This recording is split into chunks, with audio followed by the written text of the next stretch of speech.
আজ সকালে বাজারে গিয়েছিলাম, কিছু তরিতরকারি মাছ এগুলো কেনার ছিল। তো বাড়ি থেকে যখন বেরিয়েছি তখন অ্যাপ্রক্সিমেটলি ওই 9টা সাড়ে 9টা মতন বাজে।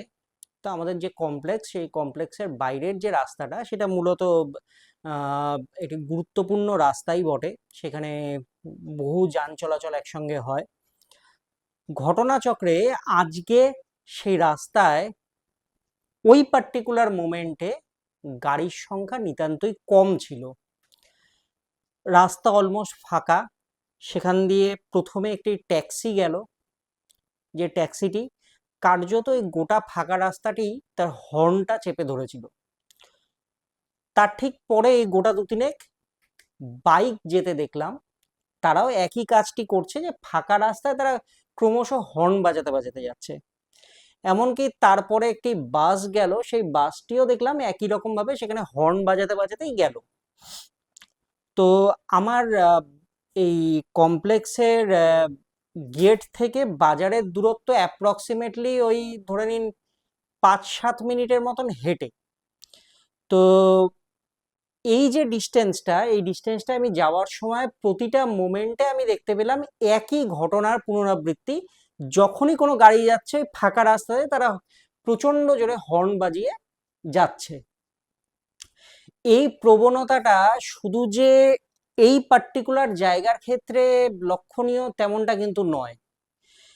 এই প্রবণতাটা কলকাতা শহর, পশ্চিমবঙ্গে, শুধু কলকাতা শহর আমি বলবো না, পশ্চিমবঙ্গের একাধিক শহরে, একাধিক মফস্বলে একই চিত্র দেখা গেছে। রাস্তা ফাঁকা থাক বা রাস্তায় অন্য গাড়ি থাক, সামনে অন্তত 15টা গাড়ির সারি থাকলে পরেও পেছনের গাড়িটি এসে ক্রমাগত হর্ন বাজায়। এমনকি সিগনালে গাড়ি দাঁড়িয়ে আছে, সেখানে রেড সিগন্যাল হয়ে রয়েছে, সেখানে পেছনে 2-3টে গাড়ি 4টে গাড়ি, তাদের দেখবেন স্বভাব থাকে যে সমানে সেই গাড়ির যে চালক তিনি হর্ন বাজাতে থাকেন।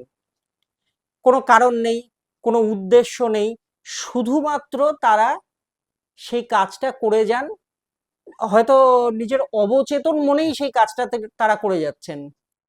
কিন্তু একটা বিষয় কিন্তু এক্ষেত্রে ভাববার, কেন এই জিনিসটা ঘটছে। শুধু হর্নের ক্ষেত্রে যে প্রসঙ্গটা আমি বলছি তেমনটা কিন্তু নয়। এটা একটা জেনেরিক প্রবণতা দেখা গেছে কি না, বা শহরে আপনি বেরোলে পরে দেখতে পাবেন প্রতিটি মানুষ ছুটছে। সেই ছোটার জন্যে যে একটা গন্তব্য থাকে বা সেই ছোটার জন্য একটা কোনো উদ্দেশ্য থাকে, এমন কিন্তু সকলের ক্ষেত্রে নয়। ছুটছে মানুষ কিন্তু উদ্দেশ্যহীন। কেন উদ্দেশ্যহীন? না, এর পেছনে কিন্তু একটা অদ্ভুত মনস্তত্ত্ব কাজ করছে মানুষের। ধরুন উদাহরণস্বরূপ যদি বলি, যে ধরুন আপনি একটা কর্পোরেটে চাকরি করেন, আপনার উপরের বস, তার উপরের বস, এই ধরনের তারা রয়েছেন। প্রতিনিয়ত আপনাকে কাজের প্রেশার দিয়ে যাওয়া হচ্ছে যে পারফর্ম পারফর্ম অ্যান্ড পারফর্ম। আপনি ধরুন আপনার সেরাটা দিচ্ছেন, তাও পারফর্ম করতে হবে। তারপরেও আপনি আপনার সেরার থেকেও বেশি দিচ্ছেন, হয়নি, তাও পারফর্ম করতে হবে। এই যে মানসিক একটা চাপ প্রতি মুহূর্তে, এবং তার থেকেও বড় কথা হলো গিয়ে আপনাকে আপনার ঠিক পাশের টেবিলের যে কলিগ রয়েছে তাকে দেখিয়ে সেই বন্ধ ঘরে, ম্যানেজারের বন্ধ ঘরে ডেকে বলা হবে যে ও কিন্তু বা উনি কিন্তু এবার আপনার থেকেও পারফরমেন্স ভালো দিয়েছেন। আগামী দিনে যদি নিজেকে টিকিয়ে রাখতে হয় তাহলে তাকে ছাপিয়ে যেতে হবে। আপনি জানেন না তার পারফরমেন্স কতখানি ভালো হয়েছে, বা তার পারফরমেন্সের বেঞ্চমার্কটা ঠিক এক্স্যাক্টলি কতখানি ছিল, সেটা আপনি জানেন না। আপনার ম্যানেজার আপনাকে ডেকে বলে দিল। এই যে শুরু হলো, ওই দরজাটা খুলে আপনি যখন বেরিয়ে আসবেন ম্যানেজারের ঘরের, আপনি কিন্তু ছুটতে ছুটতে নিজের কাজের জায়গায় এলেন। কেন? না, আপনার পাশের টেবিলের যে কলিগ সে আপনার থেকে এগিয়ে গেছে, এটাই আপনার মাথায় রয়েছে। উদ্দেশ্যহীন ছোটা, কারণ উদ্দেশ্য যদি থাকতো বা যদি কোনো একটা টার্গেট থাকতো তাহলে সেটা ধরে আপনি ছুটতে পারতেন।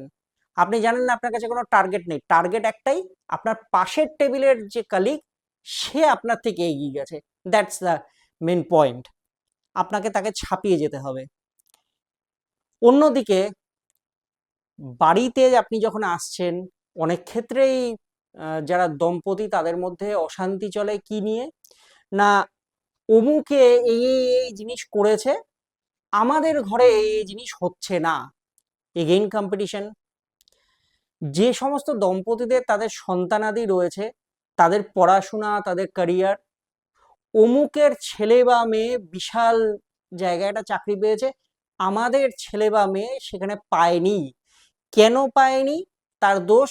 কখনো স্ত্রী তার স্বামীর ওপরে চাপিয়ে দিচ্ছে, স্বামী তার স্ত্রীর ওপরে চাপিয়ে দিচ্ছে যে দায়িত্ব জ্ঞানহীন কাজ করা হচ্ছে সংসারের মধ্যে, এবং তাই জন্যেই তাদের ছেলেমেয়েরা ঠিক জায়গা পাচ্ছে না। কিন্তু প্রত্যেকটা ক্ষেত্রেই কে কাকে বেঞ্চমার্ক তৈরি করছে বা কে কাকে বেঞ্চমার্কের জায়গায় রাখছে তার কোনো হিসেব বা তার কোনো লক্ষ্য নেই। এই যে লক্ষ্যহীন জীবনের যে সবাই ছুটে বেড়াচ্ছেন, তার প্রতিফলন বা তার প্রভাবটাই কিন্তু এসে পড়ছে এই রাস্তায়। সবাই সবাইকার আগে যাবেন, সবাই সবাইকে ছাপিয়ে যাওয়ার একটা চেষ্টা, গতি নিয়ে চলা, যে গতি রাস্তায় হয়তো প্রয়োজন নেই। জীবনে গতির প্রয়োজন আছে, কিন্তু তার মানে এই নয় যে রাস্তায় মানে অপ্রাসঙ্গিক যে গতি, সেই গতি তুলে গাড়ি ছুটিয়ে নিয়ে যাওয়া এবং দূর থেকে সেই হর্ন বাজিয়ে কানে পর্দা ফাটিয়ে দেওয়ার মতন হর্ন বাজিয়ে ছুটতে হবে, এটা কিন্তু নেসেসারি নয়। এতে যেরকম আপনি আপনার বিপদ ডেকে আনছেন, আশপাশের আপনার যে মানুষগুলো রয়েছে তাদের জন্য বিপদ ডেকে আনছেন, অ্যাট দ্য সেম টাইম আপনার পরিবার, আপনার কাজের জায়গা, প্রতিটি জায়গায় কিন্তু আপনি আপনার জন্যেই সমস্যা ক্রিয়েট করছেন। কারণ আপনি শুধু একটাই বিষয় জানেন যে আপনাকে ছুটতে হবে, আপনাকে প্রচন্ড একটা কেওটিক সিচুয়েশনের মধ্যে দিয়ে ছুটতে হবে, এবং আপনাকে প্রতি ক্ষেত্রে একে অপরকে ছাপিয়ে যেতেই হবে। সেই ছাপিয়ে যাওয়ার বদলে আমরা যদি কিউমুলেটিভ এফোর্টে কাজ করি, অর্থাৎ ঠিক যেরকম রাস্তার ক্ষেত্রে যদি আমি এক্সাম্পল স্বরূপ আসি, বিনা কারণে ওভারটেক করার চেষ্টা, জায়গা নেই রাস্তায় হয়তো সেইখান দিয়ে ওভারটেক করার চেষ্টা, প্রচন্ড গতিতে ধেয়ে এসে পেছন থেকে হর্ন বাজিয়ে রাস্তায় জায়গা তৈরি করার চেষ্টা। মানসিকতাটাকে বদলান।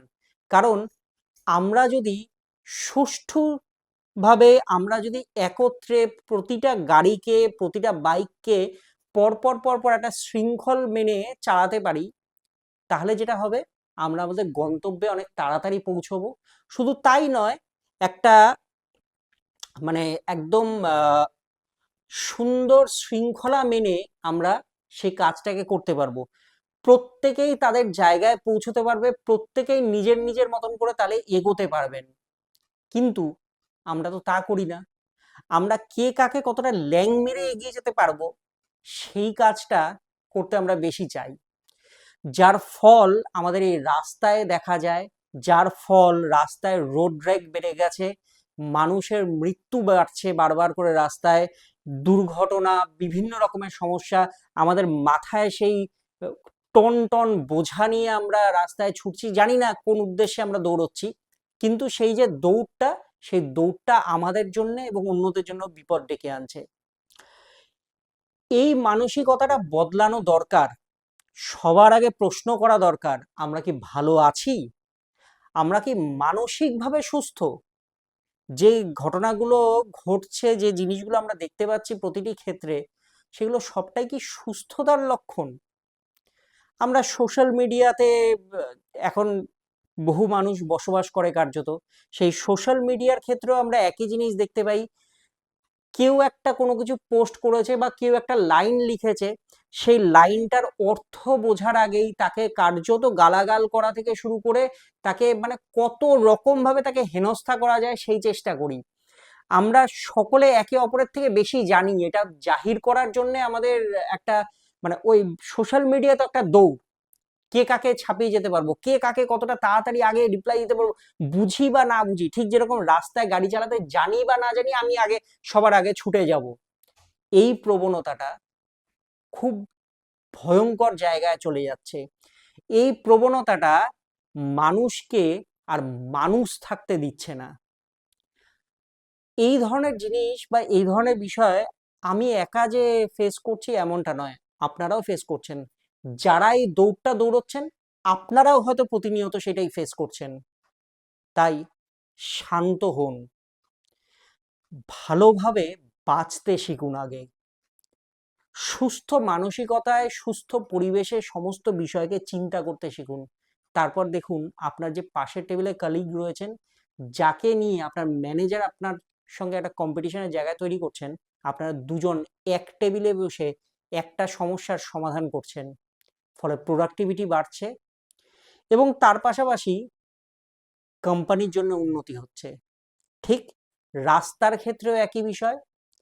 একসঙ্গে আমরা যদি সবাই একটা লাইন মেনটেন করে, একটা ডিসিপ্লিন মেনটেন করে চলি, প্রত্যেকে নিজের গন্তব্যে পৌঁছতে পারবো ঠিক সময় মতন।